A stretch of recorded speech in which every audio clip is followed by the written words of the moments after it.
Hello and welcome to Camp Xtras. There are many iconic racing game franchises out there, and there's one that stayed persistent for a while, and that's Ridge Racer. It was a dominant franchise for a long time, and though we have not seen anything from it for a while, it's still one that many hold close to their hearts. Well, I thought it would be fun to take a trip back to where it started on console with the original Ridge Racer for the PlayStation. Let me tell you how that went with some history and a review. All footage was captured off of a PS2, and let's go ahead and hop into this one.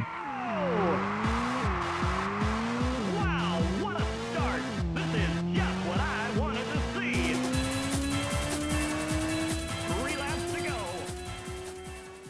Ridge Racer started life all the way back in the early 90s as an arcade game. A racing title was developed for multiple reasons. Firstly, Namco had the technology to create a polygonal game. Secondly, one of their competitors had the same technology and was developing a 3D racing game of their own. So, out of necessity, the game Ridge Racer was born for arcades. With multiple cabinets, including one that allowed players to drive a real car, Ridge Racer was a huge success. It was also well received when it made its way into other countries. With that, Ridge Racer quickly went into development as a console port for the upcoming PlayStation console. It was going to be a launch title, and they only had 6 months to make it to the 1994 Japanese launch. The PlayStation was a strong console at the time, but it still had plenty of issues getting this racing game over. For one, the team behind the game did not like the feel of the game, going from a steering wheel to a D-pad since no analog controls were available on the PlayStation till later.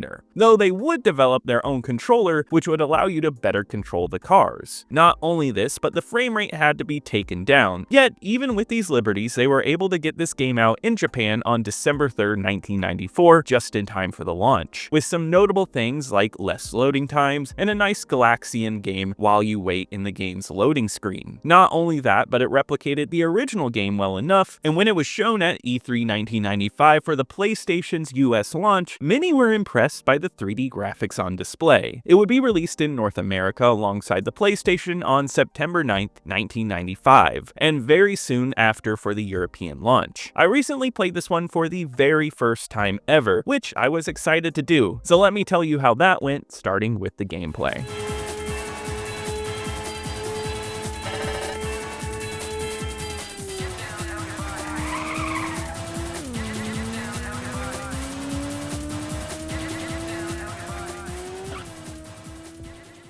Right from the start, this is a racing game with a limited number of options. Looking at the game from the back end of the PS1 generation is interesting to see because games like Gran Turismo or even Ridge Racer 4 would feature tons of tracks, but Ridge Racer features a few variations on a singular track. The 2 easier difficulties have a smaller version, and the higher 2 difficulties add a little bit more. Then if you complete all of those in first, you get mirrored versions of the same tracks, meaning you don't get much in terms of track variety. Looking at this game's arcade origins, it's easy to see why this is a thing. In the arcade, it's meant for quick plays and nothing substantial. Yet, I feel that not adding at least one more track to this game's home console release is a disappointment. Yet, I understand it was new technology, and they were trying to squeeze this game down into using only one loading screen, so it's easier for me to give this game a pass on this front, yet I'm still a little disappointed. The racing itself remains solid for the time. You move along the road with grace, and the game is not going for anything simulation. This is an arcade racer through and through, and that goes down to the controls. There are tons of cars too, especially if you beat the Galaxian intro. All of them have different feels, and I think if you need variety out of this game, that's where you're gonna get it. The feel of each turn is completely different, and getting that feel down with the D-pad is interesting. I won't say it's perfect, yet it's solid enough to keep you sticking with each one, perfecting their handling. I also enjoy how simple drifting is in this game. You just let go of the gas, tap the brake, and you're in for a hard turn around corners. Once mastered, it feels buttery smooth and adds to that arcade feeling. It's a technique you want to master to get through the tougher difficulties this game offers. It does overall feel a bit loose, but it's something that is easy to tackle, and that's what makes this game feel as unique as it does. Yet, once you master it,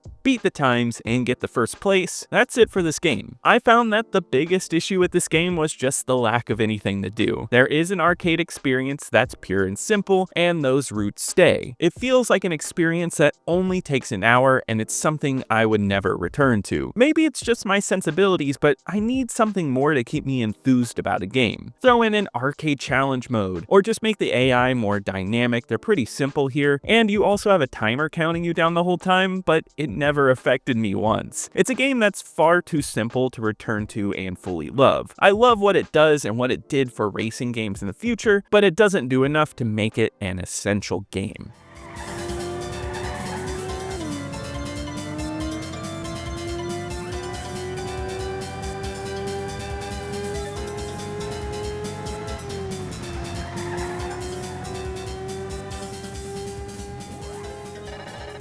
On a visual front, Ridge Racer is doing some great stuff at the launch of the PlayStation. In comparison to some of the other third-party options around the first year, Ridge Racer shines as a great early graphics example. It has some slight pop-in, but for the most part, the winding nature of the course shines. I love how much variety they squeeze in here, with plenty of tunnels, beach scenes, and city areas. The track is iconic in its layout, and it's an amazing ride. I say this for the non-extended cut, because I don't love the extension in the harder difficulties. They made it look like a construction zone plagued with high walls. It's not doing anything original, and the game's frame rate is hampered here. This section drops frames heavily, making for a weak section of the track overall, and just makes the easier track layout better. This is about it for poor graphical moments though, because otherwise the tracks and cars pop, they all have bright solid colors throughout the game, and the way everything widens and narrows down, it looks awesome. The music helps this too, as it's also awesome. It has an early 90s techno sound, which was such a great era for the genre, with some excellent drums and synths. There are only a few songs here, but each one brings a different groove and vibe to the experience. This adds some great replay value, and I was mixing and matching between all the tracks in the mix. Though this game does allow you to pop the top of your PlayStation, put in your own CD, and then you can play your own music in-game, which absolutely rocks. Throw in a clean sounding and fun announcer and solid car noises, and you overall have a great sound package here.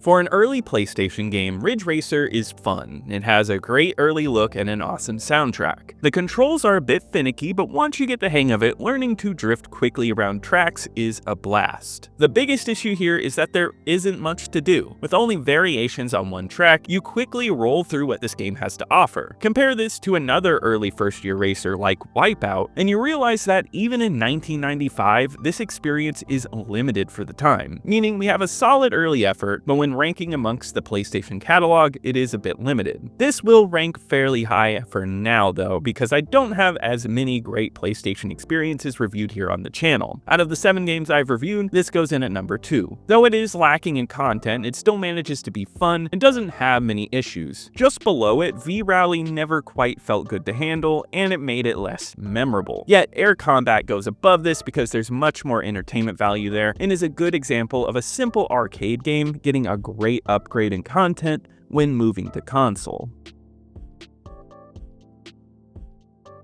Ridge Racer came out to very positive reviews from outlets. The official UK PlayStation magazine gave it an 8 out of 10. They said there wasn't a lot there, but they said the gameplay was a class act and called it a classic. IGN reviewed it 2 years after its release and gave it a 7.5, saying that it stood the test of time. Despite a lack of 2-player, it still managed to be entertaining. Game Informer had a bunch of reviewers cover it for a combined total of 8.75. All of them loved it and considered it a serious racing game that would challenge you as well as entertain you. This entry would go on to spawn an entire franchise, which we will get into that because I want to cover the entire series as Ridge Racer fascinates me. But the first Ridge Racer is still an iconic piece of the franchise.